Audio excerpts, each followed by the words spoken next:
Okay, welcome to the IdeaGen Global Partnership Summit live here in New York City during UNGA and Climate Week. I'm here today with Maurizio Vecchione. Welcome, Maurizio. Thank you, George. Good to see you. And Alex Goldberg, both of AdAstral. And we're here today to talk about their perspective, their issues, and all of the incredible work that you're doing globally. And so I'd like to start with, what was the original inspiration, Maurizio, for founding AdAstral? What was that moment where you said, I need to do this, and why? Well, as you know, I got to spend a little bit of time thinking about issues of innovation, partnership, collaboration for impact with my prior boss, Bill Gates. And together we launched something at the time that was called Global Good, which was an attempt to create private capital in partnership with industry, in partnership with the research community, to really advance humankind and to tackle the problems that would be difficult to tackle at the government level or even at the private investor level, but doing it in a way that attempted to sort of federate the power of the private sector. So that was a 10-year journey where we learned a lot of things. Many of you, there was an IdeaGen Global that we hosted you in Seattle for. So yes, some of the faces here are familiar from that journey. That journey was quite successful. It ended up creating 400 companies that had some fairly disruptive impact in respective sectors. Leading right into the pandemic, one of our big success stories was Moderna and bringing mRNA vaccines and things of that nature. But it also, big philanthropy, especially within the Gates ecosystem, had limitations, not in terms of dollars, but in terms of what it could do. And so as I finished my project at Global Good and I went on my own, I asked Bill for support in creating a new version of the same idea. So the idea, really, I give it credit to Bill. But the implementation now that Alex and I are bringing forth with this new fund called AdAstral is a little bit different. Okay. First of all, it's looking at problems that are not necessarily for low and middle income countries. It's interesting, if you look at the evolution of the global community, there's actually more wealth now outside of the West than in the West. If you look at the global burden of disease, for example, it used to be, I think the last time I addressed your group, I was telling you that the diseases that are killing people in low and middle income countries are different than diseases that are affecting us. But that has changed.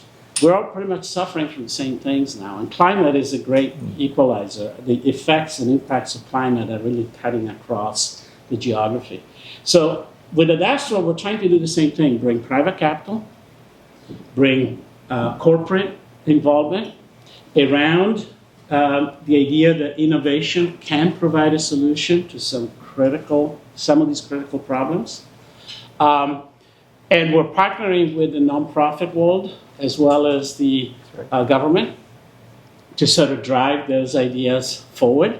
So it's this sort of private capital, for-profit capital, married with nonprofit capital for a mission-driven environment. But we're doing it around problems that we think are global and not necessarily narrowly defined around specific geographies. Right. So. And that's incredible. And you've also had partnerships in the academic and governmental institutions. So tell us a little bit about that. What does that look like? So, the strategy, if you want to think about it as an operating strategy, you can say, okay, well, you've got some of the most daunting and difficult problems mankind is facing. Who are we to come up with the solutions to that? So when it comes to innovation, science, and technology, well, you've got this sort of trillion-dollar research community that comes from the academic researchers, that comes from the government research, and all that.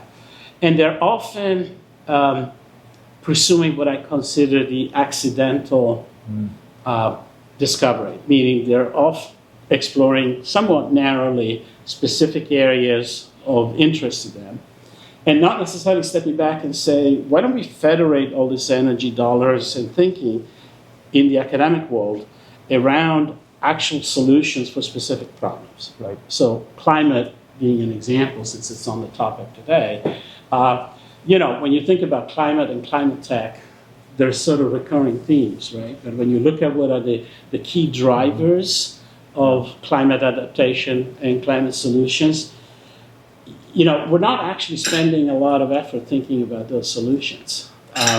Take one subject, food and agriculture. And I know we're going to have a speaker later on the same subject, right? So when you think about the way we are cultivating food, the way we are accessing land, the way we are using resources like water, well, that's already the largest source of emissions, okay? And it is already we are on track if you just take the way we deal with meat, for example. If we keep eating protein the way we do it, and we scale up the planet to 11 billion people, which is where we're heading, and you look at what the impact of that type of agriculture in farming on land use and water use, the short headline I would have is we better teach cows how to swim because we're going to run out of land. The emissions already from agriculture, especially ranching, are the largest of any sector, more than industry and automotives and all those kind of things. And we're rapidly heading to a situation where essentially we're going to have food scarcity and protein scarcity. And many parts of the world already are experiencing significant protein deficiency. And I'm not even talking about other micronutrients and other things. So we need to change the way we do these things. Technology can help us. Innovation is not just technology, it's also implementation practices and how you deal with these things.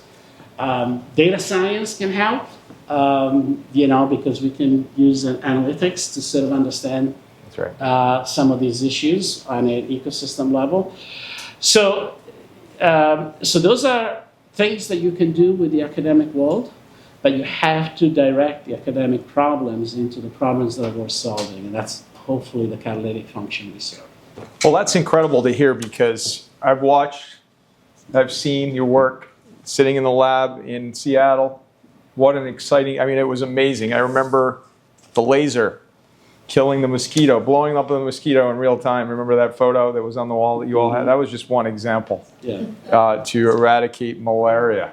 Right, to be able, you were going to put it on. That was a bit of a crazy idea, but it never quite scaled. No, but that's the idea of innovation is you try things, right? Yeah. And as I recall, that was one of the ideas that was on the wall there.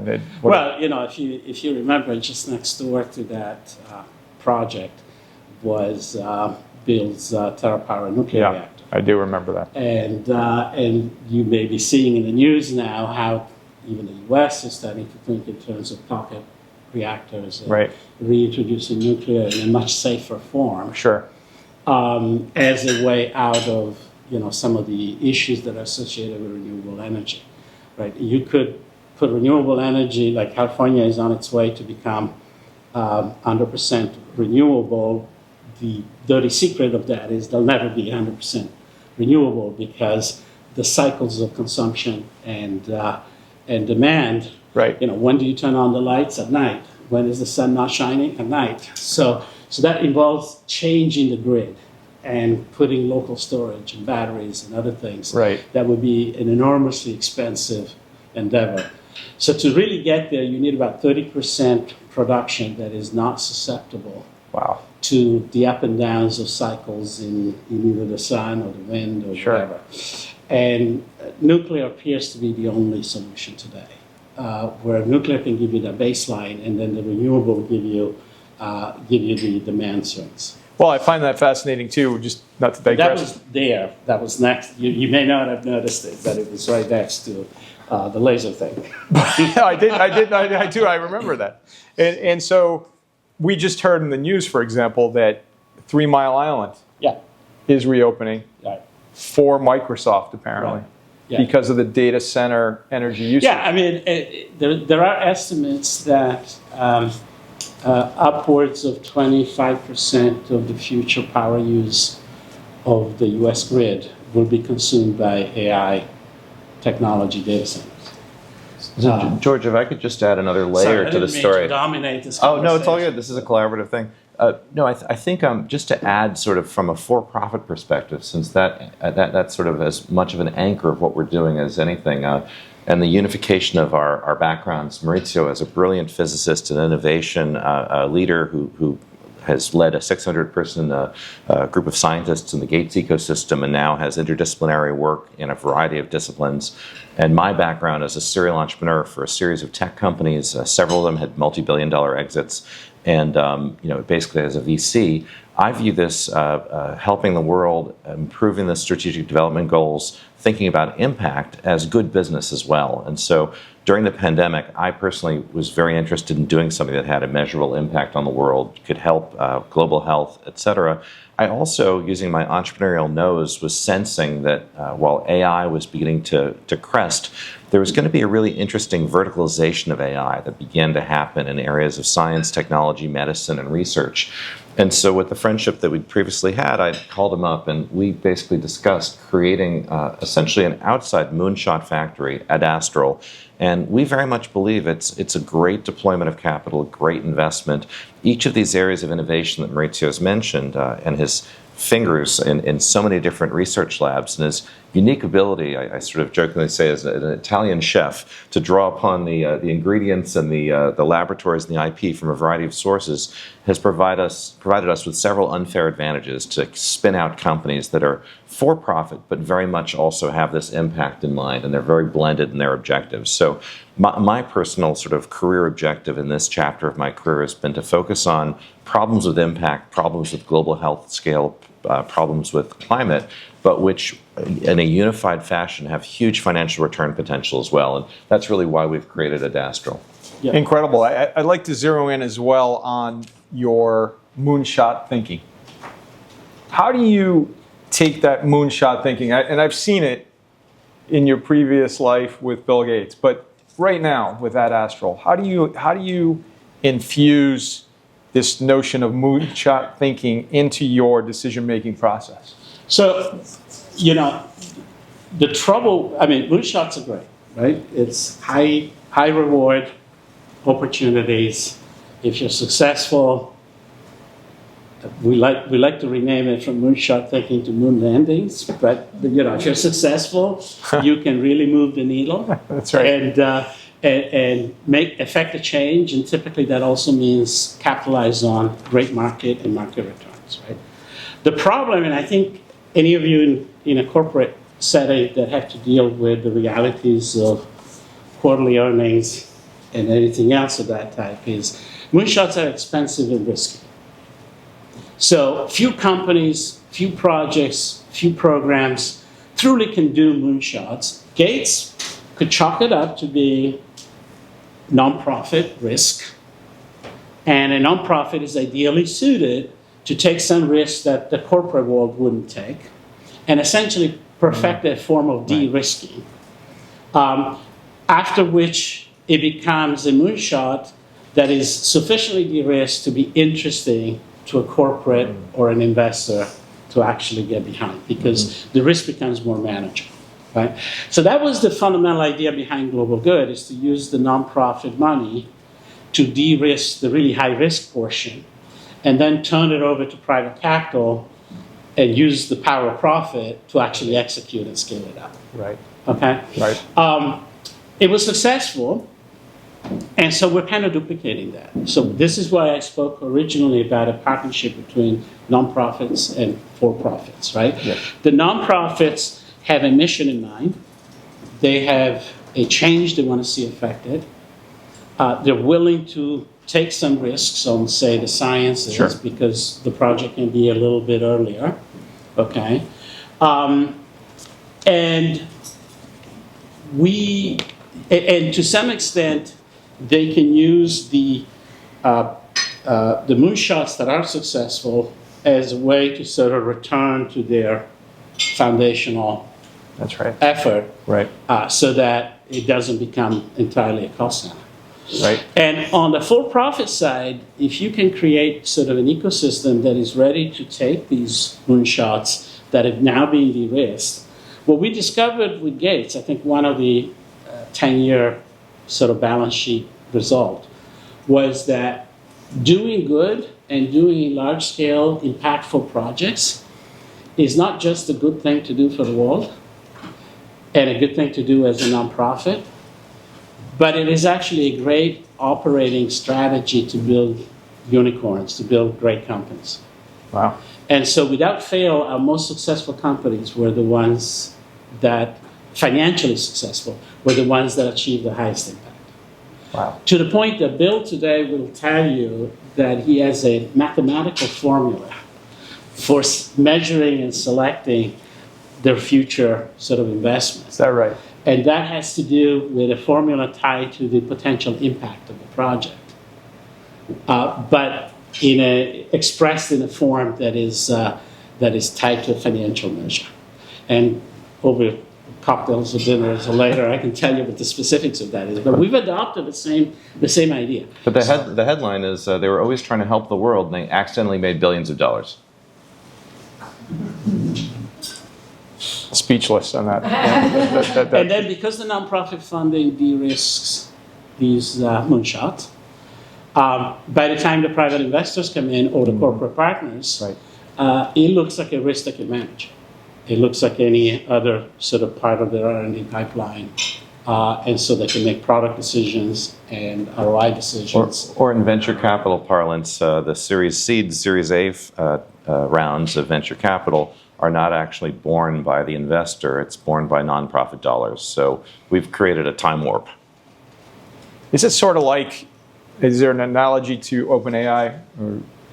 Well, it's an interesting, I mean, you may be surprised that some of the most successful companies are actually open source. You may not realize this, but Amazon Web is an open source project. Okay. So there is a slight difference between what I would describe as open IP and Right. open source and nonprofit. Right. We're sort of going a step further by literally federating and partnering with the nonprofit side for That's that incredible. early de-risking. But yeah, this question of intellectual property and whether they should be open in fast-moving sectors, and where the balancing act is, if you take, say, biotech, and you look at new drugs, and should patent be used to protect that versus not? I think it's a tricky question, and it deserves a much longer conversation. But yeah, I think OpenAI sets the example when you can create a platform that people can collaborate on. Sure. They can enhance it, Yep. but there is sort of a common vision behind it. And OpenAI probably has a higher odds at destroying the world than we do. Yeah, and your mission is to change the world for the better, Yeah, right? we may So be that- applying some brakes to the OpenAI. Right, right. So you blend, what I find extremely fascinating about AdAstral is you blend this expertise across multidisciplinary areas. And so your approach is multidisciplinary in your decision making. What does that mean, Maurizio? Well, so let me correct you slightly. Yeah, sure. I actually took a class in business school about interdisciplinary versus multidisciplinary, so I'm going to correct you. The correct word to use is interdisciplinary. So multidisciplinary means we got physicists and biologists and engineers all working. Like the in same silos place. or- But they're still silos. Okay. Right? Interdisciplinary, you're actually looking at the Collaborating. intersect between those disciplines. Sure. So in our labs right now, we have about 40 disciplines Wow. represented, and they're all working together. There is no department or silos. That is, by the way, a key handicap that a lot of universities have. Right. We are at the Harvard Club, so I'll just knock them. It's, what's the staple of a university? The department. Yeah. What does that mean? It's a silos. Yeah. Now, all the universities will talk to you about interdisciplinary studies and crossover and so on, but when you look at modern day innovation, pick any topic, any subject. It is rare that scientists with a tunnel vision that goes very deep that is making singly the breakthrough. Sure. So we have proposed the idea of doing a problem-first approach. Okay. So otherwise, you're like a ship that is driving around, Yeah. and accidentally you might find a port, Right. but most of the time you're going to waste your time and burn a lot of gas. Okay. So we like to set our sights on certain problems that, based on that semi-quantitative analysis, are worth solving. Mm-hmm. And then we say, okay, to solve X, what do we need to do? What is that gap? Understand the problem. Right. You know, you can say cure cancer is a good problem to solve. Right. But what does cure cancer actually mean? Does it mean a better diagnostic or an earlier diagnostic? Does it mean a therapeutic for something that doesn't exist? Does it mean something else? Right. So understanding that problem is super important in then setting this course. And the interdisciplinary often comes from, you know, once you understand the problem, you want to bring together the talent and the perspectives that can help you actually solve it. And you know, some of our biggest innovations came from almost accidentally somebody in a different discipline having solved the same problem and seeing the connection to apply it to that specific other area. So a lot of what we do in our lab, and the reason why we're fun with the lab, is that. Is understand the problem and then bring together the academic circles and the industry circles that potentially can contribute to the solution and create sort of a neutral place to have that collaboration actually execute. And so that, you know, it's so important for the global audience, the millions of people that will watch this program as well on IdeaGen TV, to understand what you just alluded to, the multidisciplinary versus interdisciplinary. And I want to take it a step further to ask you about strategic partnerships. You're all about strategic partnerships. You work closely with Bill Gates. Alex, you're a serial entrepreneur. You can't do it alone. But what does that mean to you and AdAstral? Do you want to take a crack at that? Or? Sure. You know, I think there's scientific partnerships that we have with a variety of labs throughout the world. There are public-private partnerships, both with American and other countries' ministries and departments and agencies. And there's financial partnerships with a variety of corporations with great distribution, as well as the ability to help us scale effectively. And so, you know, I think you know, if you think about the innovation, the Moonshot thinking as the creation of a prototype and then a product-ready capability, there are many steps along the way, and so we'll try to optimize across each of those steps and essentially try to achieve the highest capital efficiency possible. So from the moment we launch something, we're essentially treating our for-profit money like treasure and sort of engaging in a very collaborative manner with a number of other capabilities to sort of launch the products across the world. Yeah, and I think a different corollary of that is if you can imagine private sector being the engine that allows for the scale-up. And that could take many forms. Sure. It could take an investment form. It could take a partnership on a product or a product category. It could take a partnership on a development or an implementation. It could be an implementation strategy, right? But this is the tool. The private sector partnerships is the tool that we use to scale up virtually anything that we do. Incredible. Right? And so it gets done through our private sector partners. So we, as an example, we were thinking of, we have an ophthalmology platform, I call it contact lenses with superpowers, and we've contemplated, it's not decided yet, we may test them in India or in Argentina on the ground with a potential partner there as a way to both have an impact in the developing world and help the SDGs, but also have an interesting cost advantage as well. Incredible. So if I were to ask you, where are you going? One word, where? What's your answer? As AdAstral or as the world? No, as AdAstral. Well, I would like to believe that there are 4 or 5 in my list of top 10 problems that are on the way to solutions. And they span what I call the human health space and And they also include the planetary health space, which means the health of the planet and the humans on the planet. And the two are increasingly connected. Sure. So, without getting into the specifics of what those five are, I think I'm very optimistic that science, innovation, partnerships are driving us toward a solution to at least 5 of these top 10 problems. Wow. And I don't want to be overconfident that we are the ones bringing the solution, but I think we're helping catalyze a collaborative ecosystem where, as a group, Sure. The solutions are inside. And if I could just add, I think that we're thinking about a new sector, essentially what he might call synthetic biology, the notion of interdisciplinary science and technology, and the ability to basically launch products in device-based therapeutics, the notion of drug delivery capabilities, adjuvants that scale the ability for immunotherapies, organs on a chip, organoids, the ability to take physiological models of actual human organs and test drugs against them.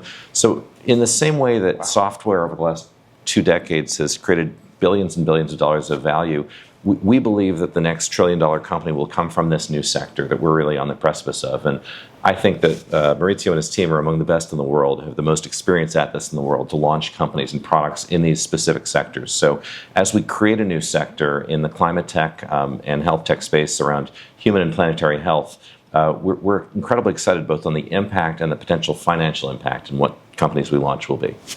And now the $1 million or $1 trillion question, how do you find out more about AdAstral? Where can folks find out more about what you're doing? Well, see us if you're here, and if not, www.adastral.org.